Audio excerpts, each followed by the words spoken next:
What's good, Shifted Lens family? Welcome to the Shifted Lens podcast. Just discussing the ideologies of the Black community, our struggles, our strengths, and what we can do to become better as a people.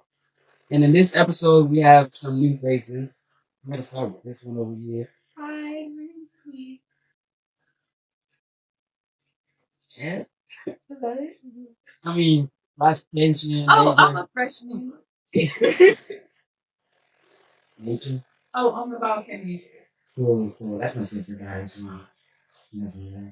You? Okay, hello everybody. I am Stevie Miller. I'm a freshman here at Oakland, and I'm a social work major. Cool, cool. And as y'all know, this month, March, is Women's History Month. And throughout this whole month, we're going to be talking about different historical figures of Black women in our community, but also discussing some of the struggles and some of the strengths of Black women. And yeah, so that's going to be our topics throughout the week. We're going to start off with this one segment we do called Truth, Stereotype, or Nuance. So basically, I just need y'all, when I read off whatever the stereotype or whatever you think it is, you're going to say whether you think it's true, stereotype, or nuance, which means it's true, but it means context, or it's false, or something like that. So we're going to start off with Black parents do not allow emotional freedom. Expressing sadness or depression or outward feelings is seen as disrespect. And I'm gonna go nuance on that one. I'm also gonna say that. Yeah, I can expound on that. So I grew up in a household where it's kind of like that. You could express yourself, but it just always had to be in a respectful way. You could express that you were upset about something, that you could like how something went down, but you couldn't yell, you couldn't make disrespectful remarks. You always have to say it in a respectful way. Like that's just yeah. The way I grew up. Yeah, definitely. I think I grew up in the exact same way. You know, yeah, you definitely have to speak a certain way when addressing your parents, whether even if you're in like a deep emotional state, whether you're very angry. I was very irritable as a kid, so I had anger issues and whatnot. So a lot of times I had to learn how to communicate my emotions. And mothers are a lot on the softer side. Fathers, especially with their sons, you're not gonna raise your voice at your father and not get, the back end is smack. Sometimes that happens. So I had to grow up and learn how to get out of that. But yeah, sometimes some parents unfortunately do not allow emotional freedom. But I believe that my parents did. But sometimes it takes time. Yeah, it did. Because sometimes even parents obviously they're my parents are great. They raised me right. Sometimes as a child you feel like your parents may not hear you, and you may feel like they're ignoring your emotions. But sometimes they may understand your emotions, especially while you're younger, better than you do. So they're like the reason why you're frustrated or angry is not valid, or the reason why you're acting this way, you don't even understand why you're doing it. So I'm gonna give you the correction that you need right now, and eventually you'll understand it by and by. If not, that's on you. Um, I would say I as well say nuance, but I think I had a way different childhood from these two guys over here. Well, first I grew up in a single parent household. I only had my mom with me, and she would I don't know. This is crazy, but it's not. She's fresh off the boat from Jamaica, so I feel like in context, back in Jamaica, like you don't say anything unless you're forced to as a child. Um, and I feel like that's just culture. Not that it's right, but that's just culture. And they said, like, it has to be respectful. Um, your boys cannot be raised. Whatever they say goes. Can't even argue. And I feel like, my mom tried to be different from that. It like corrected it in some areas of life, like, um,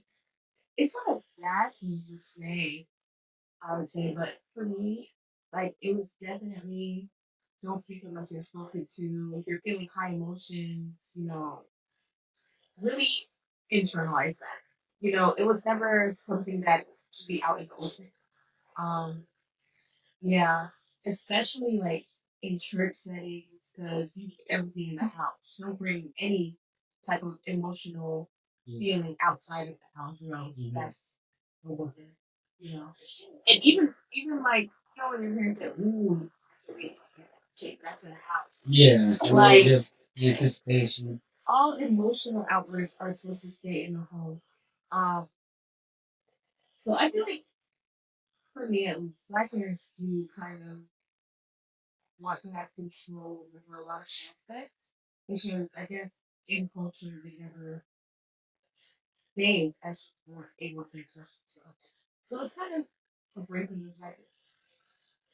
Gotcha, gotcha. And then we have two more. So one of them is there is a colorism divide amongst black women, and some skin tones are jealous of others. I'll let you guys speak to that.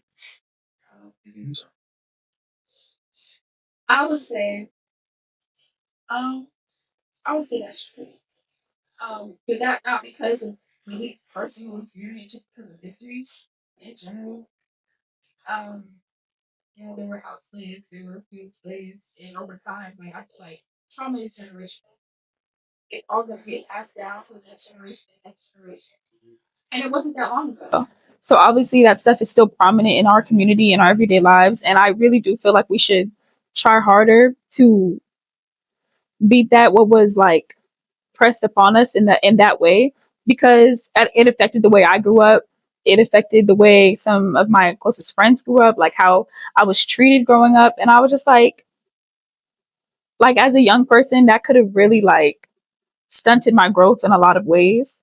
And I'm grateful for the people I had around me that helped me build my own confidence.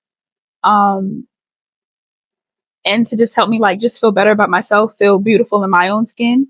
I feel like that was very important to me, like having those people who really just like didn't take that and didn't let me say anything bad about myself, anything negative, and like just distancing myself from the people in my life who were making me feel bad about myself. Um, I I don't know. I have to agree with Queen as well. I think it does deserve context because, as she stated, there are generational curses in the Black community. Um, but specifically speaking towards women, like personally, me growing up, my mother. Ooh, I hit the camera. Hit the mic. My mother is dark skinned. My brother dark skinned. My father dark skinned. Um, and I got my skin tone from my grandma, you know, and we don't know where that it creeped in from. We don't know who it came from, but all I know is I got it from my grandma. And it's so weird, like the jokes that are made, it's not meant to hurt, but you know, you never know how that's gonna affect a literal child. Like, Right. why are you saying that to a kid? Like I was told, like, oh my gosh, is that really your mom? Like, um, oh, you're the brightest one out of the bunch. I'm like, hello guys. I feel like it's something that as well is a generation trauma that needs to be fixed. um but coming into the real world, like now in 2026, I think Yeah, all skin tones are really appreciated. they are. Where there's a problem is in the like industries that are Yeah, producing that's like true. makeup, skincare, things like that. They're not taking into consideration all skin Exactly. variations. I know there's still problems with some foundation companies. They're not making foundations dark enough for Black women, and Black women are still speaking out about it. And like, we're in the big 2026, guys. Can we get some change? Um, so yeah, that's what I think. all right, cool. And so we're gonna get into our main topic, which is protecting our black women and why it's not optional. And I chose this as the first topic of Women's History Month because oftentimes women, black women in general, they feel unprotected by both society and the black man. And I think that's mainly because there's a lot of, stereotypes that I feel like as black men we've helped perpetuate, whether that be colorism or being attracted to a certain personality that's not common within our people. They deem black women as aggressive, which is one of the trigger words for all black people. But for women, it's something that really touches a nerve because black women have a very beautiful and, I want to say, exuberant personality. Like all of them, they're very energetic and they have a certain type of energy to them that a lot of black men are intimidated by because they associate it with masculinity to be energetic and feel powerful. But some women really just exemplify that. And sometimes black men will take that as a negative on them and avoid their black women or forsake their black women for another race. And yeah, that's my take on that. Anything y'all want to say before I get into the main topic questions? I feel like you hit the nail on that one. I do agree with that. Okay, so the first question is: do you think black men protect black women, whether that be in relationships, friendships, or in society in general? Do you feel like we care enough about y'all to fight for you and, um, I guess, make you feel more loved Mm. to the point where you're not always questioning the love of you? I feel like for me, that was my community growing up, and I can say that I'm very privileged to have had that. My brothers always looked out for me. My father always looked out for me. My cousins always looked out for me. I mean, they were always there to have my back and to lift me up. They were my uncles, very uplifting all the time. They're like my like hype men.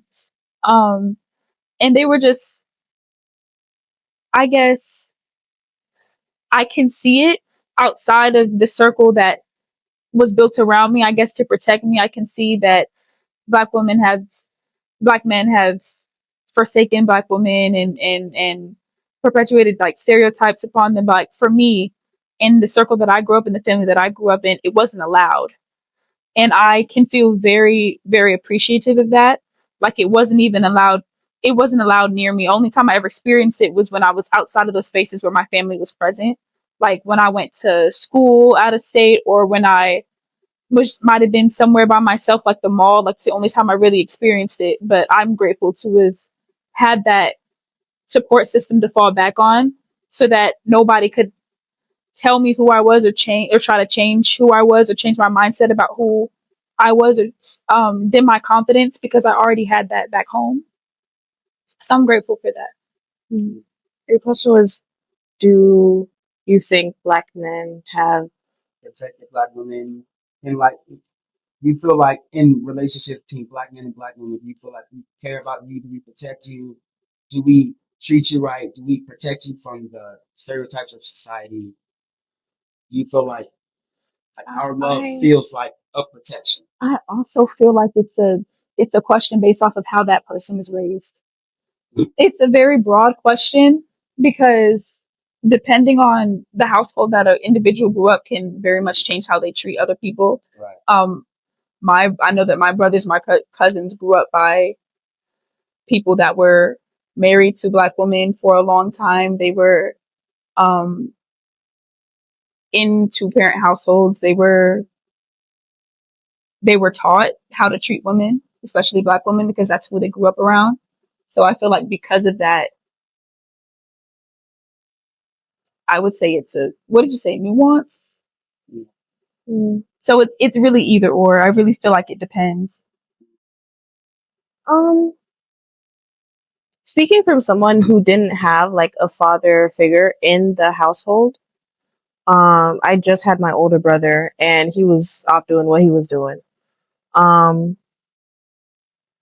so my main, intake of a black man, because also I did go to public school for the first couple years of my life, and that was both Hispanic and black people going there. Um, so my main intake was from school, public school, and media at that time. And I think there's a lot more protection that Black men could do for Black women. I don't think it's um as normalized. And thank God for like communities that you guys had that actually taught Black men how to protect Black women, but I don't think it's widely Oh, accepted. Um, you know, as you're saying, stereotypes, there's a lot of stereotypes that Black men to this day keep projecting onto Black women. Um, whether that be colorism, body shaming, um, the idea that Black women are ghetto, not as smart, the idea that Black women just play around, we're not about business, or Black women don't commit, or you know, oh yeah, Black women are evil. That's why I'm going over with the quote unquote snow bunnies. I play in the snow, like you know, and that's like actual things that we hear in the Black community, and I think it's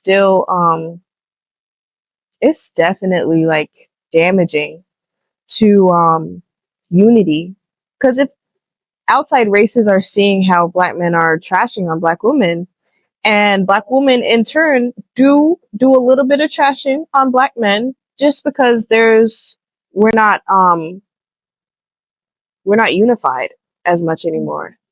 And it's like a competition.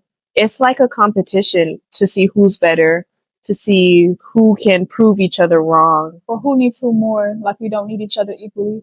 Yeah, that's a good point. Like there's too much competition in the community. I think it's also a fight for society's approval. It's true. Because if we didn't have these societal pressures against our community specifically, I feel like we would have been unified a lot sooner.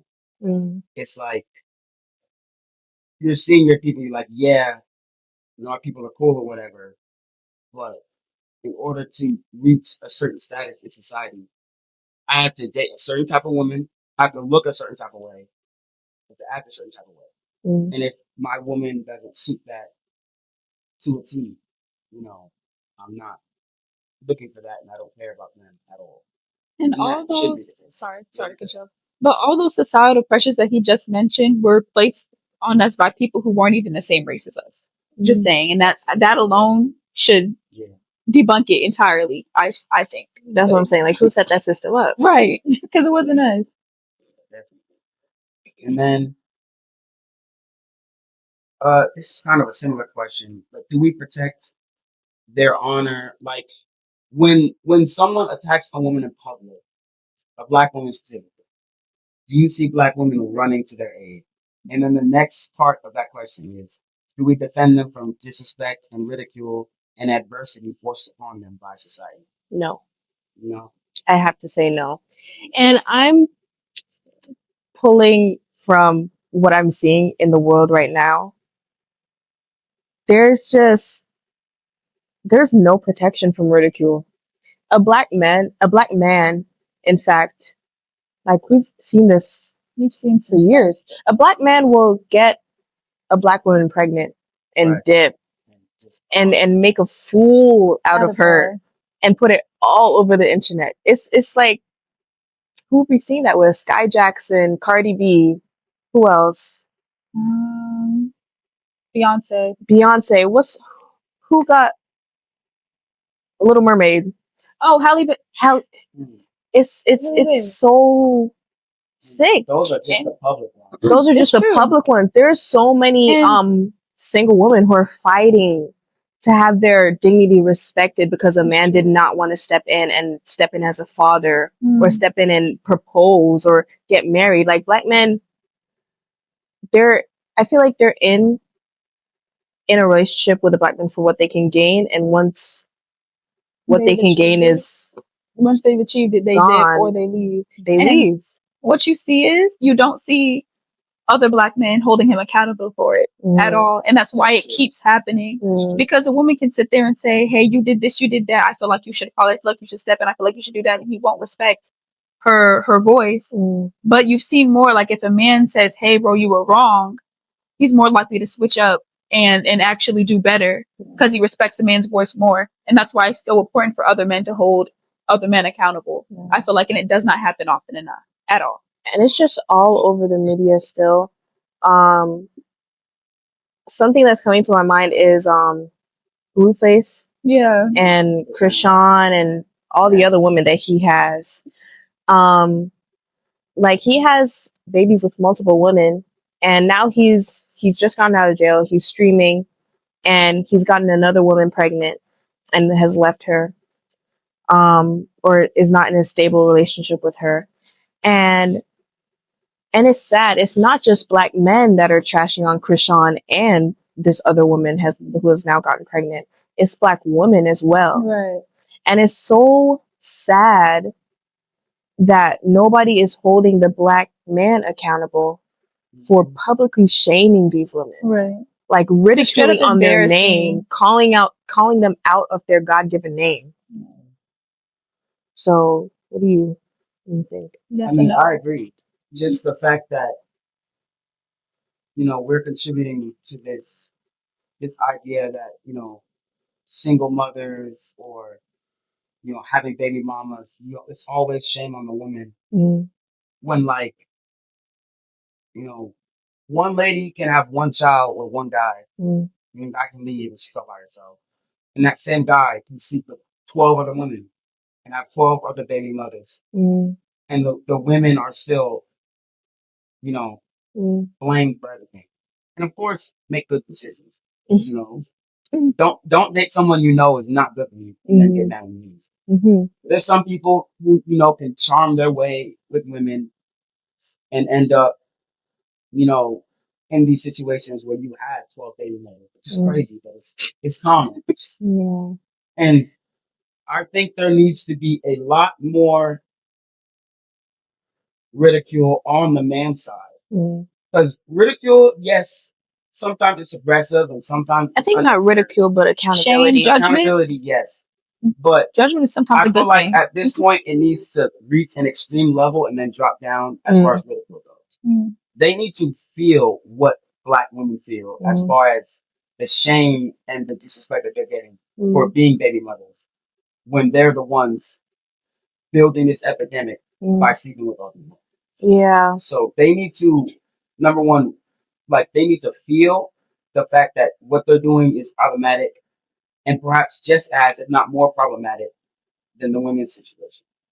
And then after that, they need to address it and fix it. And after that, once we see they're working towards it, we can bring down the intensity. But it needs to be at a certain level right now. So I'm saying. because you can't just be like, oh, let's sit down and have a talk about it. I think, The time for talking is gone. Yeah, the time for talking is gone. Like, there needs to be action taken now. It's also very, very common and prominent in the Adventist setting. Like I've seen some things happen with some of my family members or people, my peers I went to school with, where somebody would get pregnant in high school in the Adventist setting, and the young lady would get kicked out of school while the guy still gets to sit there and graduate. And it's just like, oh yeah, she did not lay in that bed by herself. Like that, that is insane to me that you would kick her out of school and then everybody just turns their backs against her, ridicules her to her face. People would hide in their homes for 9 months because like they were just so scared of what people would say about them stepping out of the house. And that same dude would be sitting there having a grand old time on the basketball team, living his life. Like I don't feel like that's fair, and I don't feel like that's right, and I feel like that's really messed up. That's a good point as well. And I feel like where is, again, the accountability in the Adventist community to protect our young black women or black women in general? Because in the Bible, when the woman who was caught in adultery was brought to Jesus to be stoned and killed, again, a question that's been brought up, where's the man? Where was the man that was caught in adultery? Caught her in the very act. in the very act of very adultery. So he was there somewhere. He was you know, closet. like, and it's like, and Jesus protected her. Right. Jesus said, "He who is out without sin cast the first stone against this woman." But here we are in an Adventist school saying you got pregnant and you need to leave. Right. You're not going to get your degree because you decided to make a mistake, you know, and now the mistake is evident. Right. It's because the mistake is evident, Right. you are now put Because to I can shame. see it. Because Mhm. I might have done something, but maybe I didn't get caught up as bad as you. But the fact that, hey, Right. maybe that's life for you, and you're gonna. Mhm. It's just, oh my And it's not even just in a sexual sense or women getting pregnant. There's also violence in relationships, and where's the man being held accountable, you know? Or even if the man is held accountable and he's given a fair punishment, you know, it's still, oh, what was she doing What did you do to wrong? deserve that? What was the she chicken cold? right? You know, you know, what was she wearing or things like that.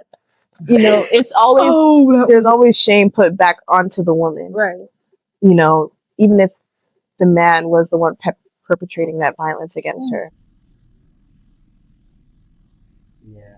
And I think, you know, even all this, obviously, we should strive to be better at that. But I'm gonna You're say taking this. me out. Obviously, you know, I'm not playing devil guy. But going back to what I said before, I do feel like a good amount of black women do not make good decisions when it comes to who they choose as a man. Mm. Like the conversation we were having on Saturday. Just this one. We're not gonna go too deep. Please. But you know, what certain women are looking for is not something that's beneficial to relationships. Like you might date him because he has a lot of money, or because he has a high status, or like other women may want him, so now you want him, and things of that nature. He may make you laugh or something, and you're like, oh, this is a person for me. Does he treat you right outside of all those things? Does he care for you? Is he going anywhere in life? Mm.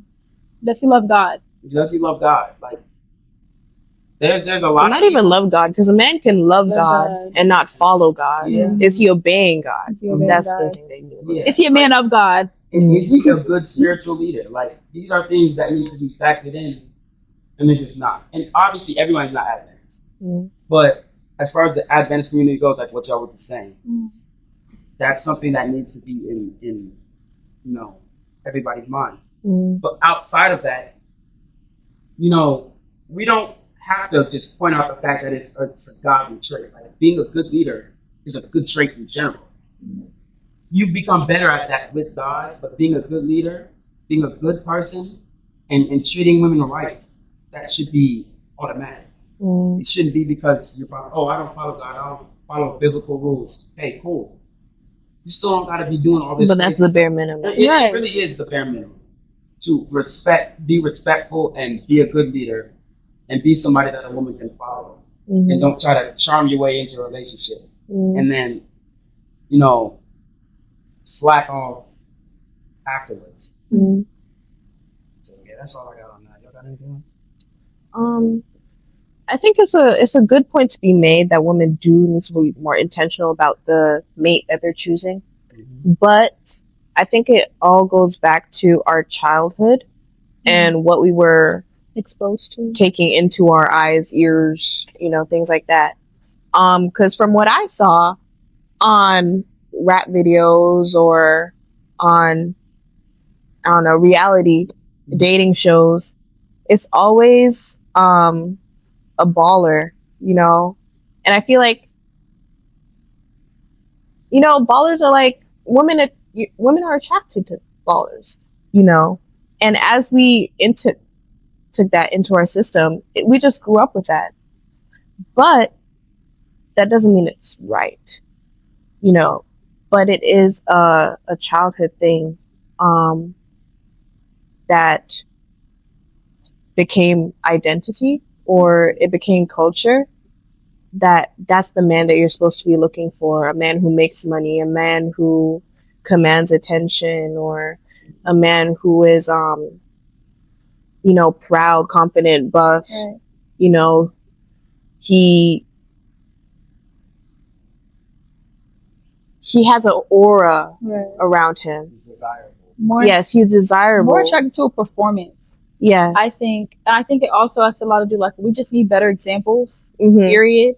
Like, we need to see better individuals, like, growing up, and Mhm. even now, more people taking accountability, being consistent, being intentional, being respectful, being loving, being gentle, but also assertive. Like, it's just, you just need better examples of that, and not any fake thing that will fizzle out in a couple 3 months because you couldn't keep the charm up. Mm. Just a genuine individual. We need more genuine people. Mm. And it's so sad that was what was being fed to children. I'm saying. Like, y'all, okay, I don't know if this is just me who watched it, but have y'all seen that, falling for a gold digger or trying to catch a gold digger? Right. You know, it was just everywhere in media, Black women were being shamed, or the joke was being played on a Black woman. Mhm. So it's like, it's not surprising that we grow up and that's the kind of men that we just see all around us. And if that's where our options are, you know, we're gonna have to pick something.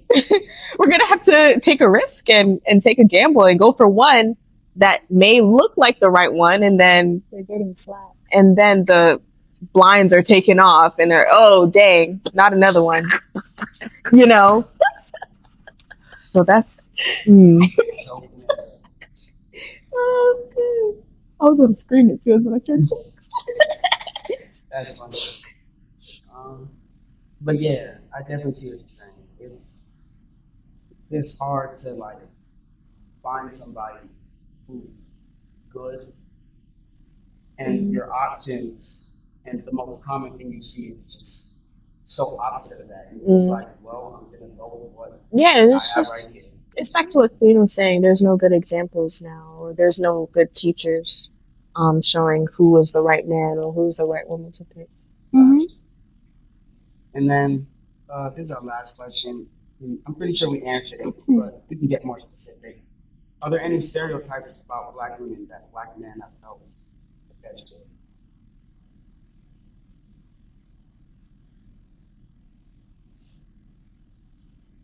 I can start first. You can. With You color. definitely can. Colorism. Definitely the color. Like I've seen a lot of men like only go after like the lightest girl they can see, Mm. just because, like I said before, it's just society standards.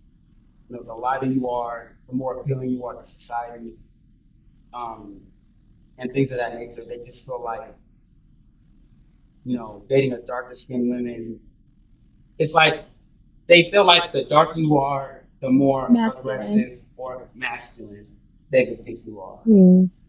And, you know, that's a very negative stereotype because, you know, in a society where people are already coming at us, you as a Black man are shooting down your own women. And what does that do for you or them? Mm. Nothing good. So I just think that's a very problematic thing that we do. And then I'll go next again, hair texture. Mm. The lightest, you know, lighter skinned people typically have a curly hair, right? So, you know, some people have a preference towards that. But there's a difference between saying I like this and saying I like this because I hate this. Mm. So girls with, you know, 4C hair, or, you know, any type of a Corby type hair that's very tight and, you know, shrinkage and all that, you know, they don't even give those women the time of day unless it's just for, you know, she has a nice body or something. They might be, okay, I can deal with this for a little bit and then just start it to the side. Or she has weaving. Yeah. Like women's natural hair, the froze, the 4C, the shrinkage, you know, it's one thing to not like that. But it's one thing to trash on that. Yeah. you know, and I don't really see a problem because hair is hair. You have the same hair. Most men have the hair that they're Look at your shaving mama's women head. Dude, look for at your hair. mama's skin tone. Look at your I'm mama's saying- hair. Look at the way your mom acts. Yeah, Look at the that's way true. she. Like if your mom is dark skinned and you're attacking dark skinned women for their hair texture, and, There's something their skin color, internalized. There's Right, something wrong. internalized. And I, they're- It's insecurity. mm, It's eternal hate. It's you. Yeah. You hate yourself. mm, And also back to like the colors and thing. It's like I would say when black men look at our personalities and they think aggressive, masculine, overpowering, whatever the heck they got going on, they'll appreciate that in a lighter skinned woman or a different race. mhm, But because it's coming from a dark skinned woman, it's seen as this. mm. It has nothing to do with that person's genuine self, genuine personality. It has everything to do with appearance. And that's a really shallow way of thinking. Yeah, I've definitely heard that before. Like one of my friends said it like this. He was like, you know, when a black woman has, you know, is energetic, it's called aggressive or an attitude. Or if it was a Latina, they're called spicy or whatever. Mhm. You know, Yeah, definitely heard I of thought it. that was kind of funny, but it was true. Oh, you thought it was funny? You thought it was funny? You know, Did you hear her laugh? just the way You he laugh said at it. Y'all got. If you heard the way he said it, It was a you'd good be laughing too. Let's bring him in. Let's see if he laugh. Another What? thing, you guys can tell me what you think of this as well, but I don't think the black woman's body has been protected like at Mm. all. You can look since the dawn of time. Right. There's been like video vixens. We have girls twerking in videos. We have men perpetuating a body type that they like. Cairo. Wait, I don't know. I think you said something about Wait. you like Wait, slim wait, wait, thick.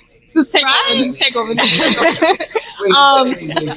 But apart from joking, it's so true. Black women are now getting BBLs or lips done like more than you've seen in the Right. past generation because of the body type that men are perpetuating in these rap And it's the videos. fact that we're the blueprint for it. Period. Exactly. But Y'all- they want more. Exactly. You want more, and we're also like severely over sexualized. I want to Mhm. say, like, for example, like in Love Island, Mm.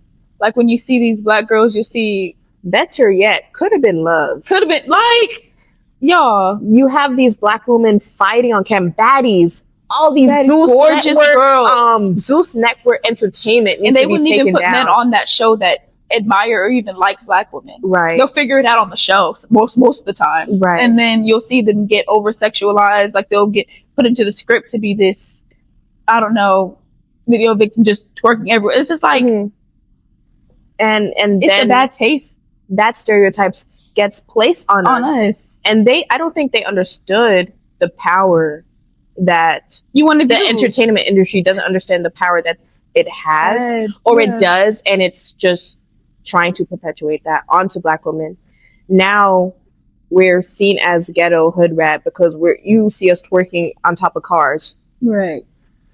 Not even on top of, concrete in front of the villa, You know. on front of the, I don't know. And You it's guys. just black men, they haven't been protecting us from that. They haven't been speaking out against it. They're like, oh yeah, give me a girl that wants to twerk on top of my head. I Yeah. love that. I want to see that in the club. And then record it right. and post it on the story. You know? 'Cause we want views, we want likes, we want all that. And there's also another thing.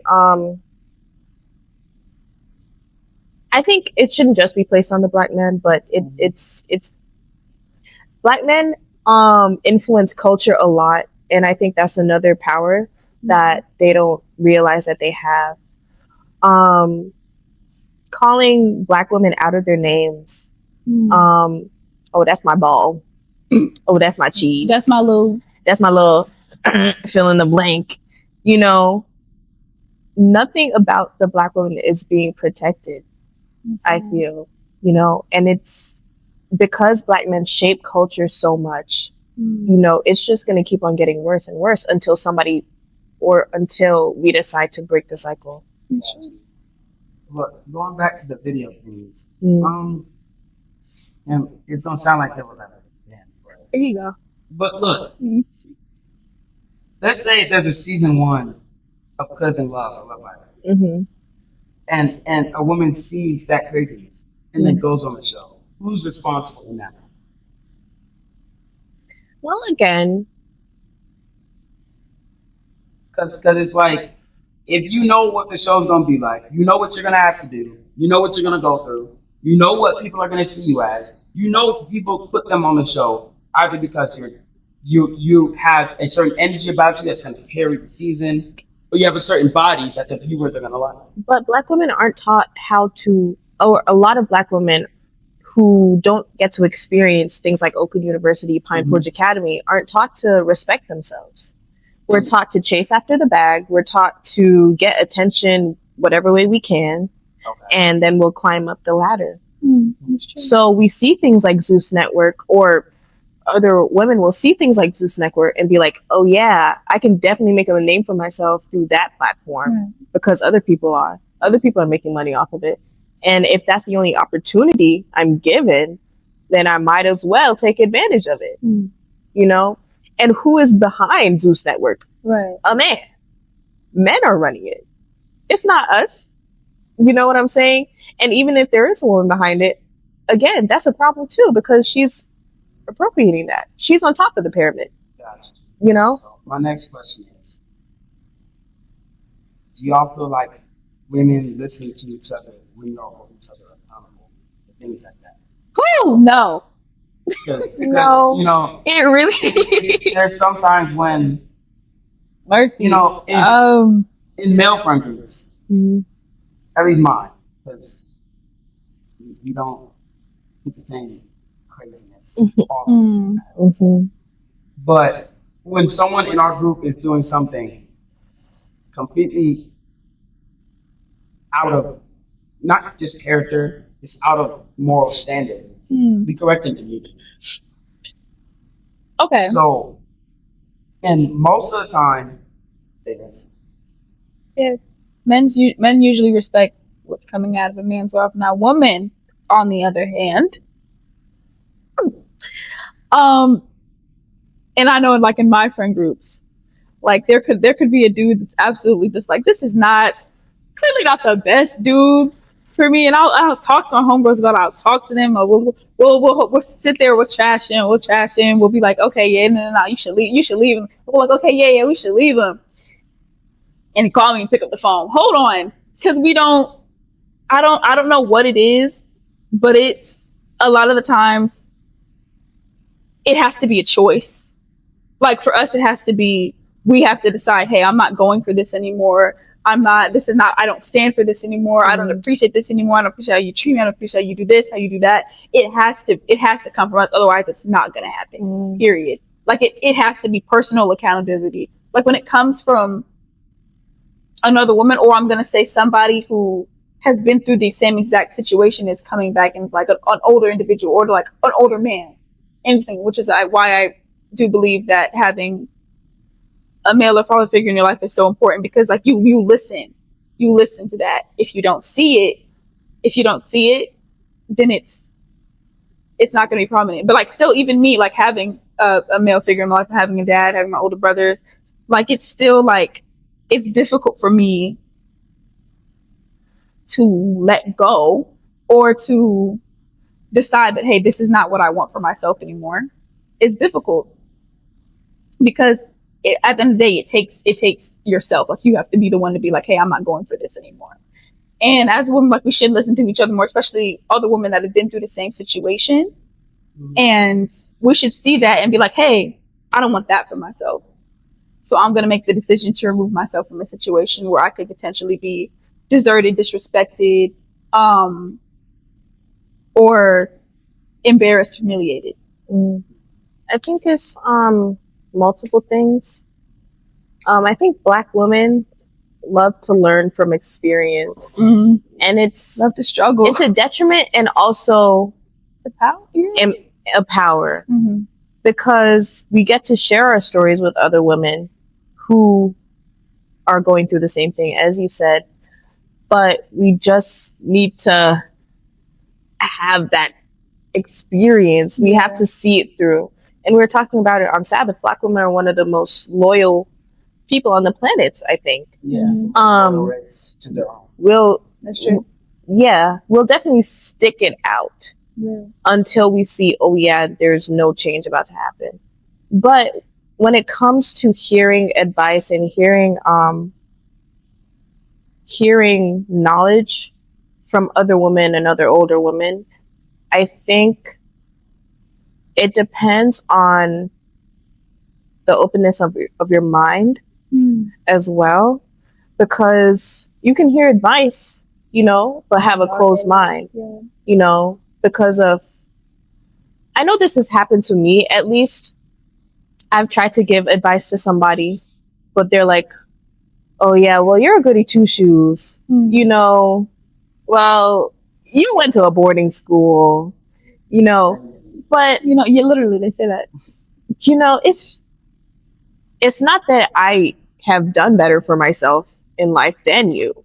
It's just I have a more open mind to accept Right. advice, accept critiques,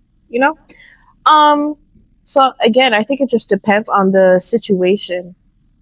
And it's not that Black women don't listen to advice. It's just, again, that we want to learn from experience. We have to, have a story Right. to bring out of it. And I feel like we do need to get out of the mindset of always having to learn things the hard way and to struggle, because like we've always had to struggle.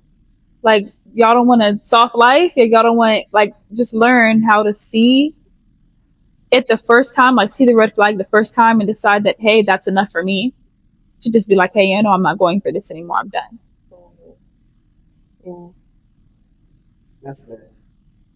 So we actually covered everything. So if y'all have any closing things that y'all might wanted to say, but like the question may have not connected with what you want to say at the time. Is there anything y'all want to closing remarks type stuff? If not, it's cool. For me, I would like to say that this is not a bash against the Black man, because you got too many people doing that to y'all already. I think it's just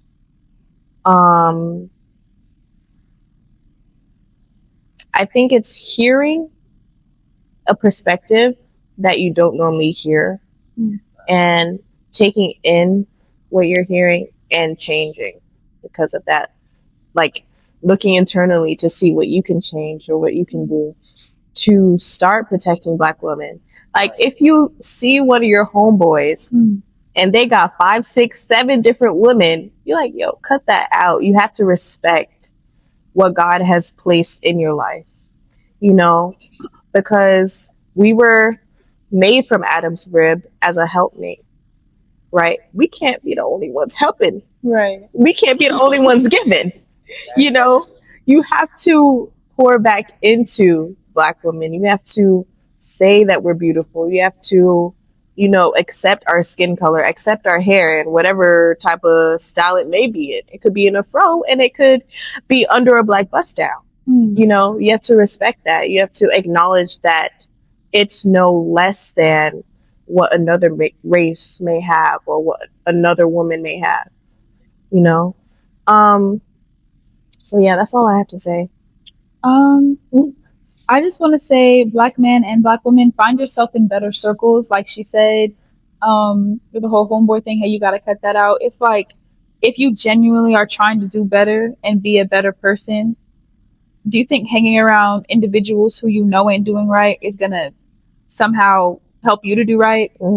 Find yourself around people who hold you accountable, people that you can trust, people who have are rooted in Jesus and rooted in Christ, rooted in God, rooted in the Word. Find yourself in spaces like that, and I think we'll actually start to see some change. And that goes for both genders, for real. It truly, truly does. Just find yourself surrounded by people who will support you and will be there for you, but will also let you know when what you're doing ain't right. Gotcha. Yeah, I don't really have any closing remarks because this episode is really for them to speak. Tablet stop recording. The tablet stop recording. Oh, period. Yeah. So basically, obviously this was an opportunity for you to hear the women's perspective on how they feel about us as protectors and lovers of our own people. And so, like she said, this episode is not to attack Black men. It's to perspective. And so just take these words in and they were very, very, very well spoken words. Very intelligent people. You almost sound shocked. Okay, we guys. try. I'm saying, like, You have problems. But yeah, just take these words, dwell on them, think about them, and look internally and think to yourself: are you protecting Black women in every possible way you can? Mm. Not just desiring Black women for a certain look or a certain aesthetic, but loving Black women as a whole package Mm. and everything that they are. And so that brings us to the end of the episode. We hope you enjoyed it. This episode will be out this Sunday, so I'm not saying this Sunday. Never mind. The video will be out soon, Okay. and we'll catch y'all next week.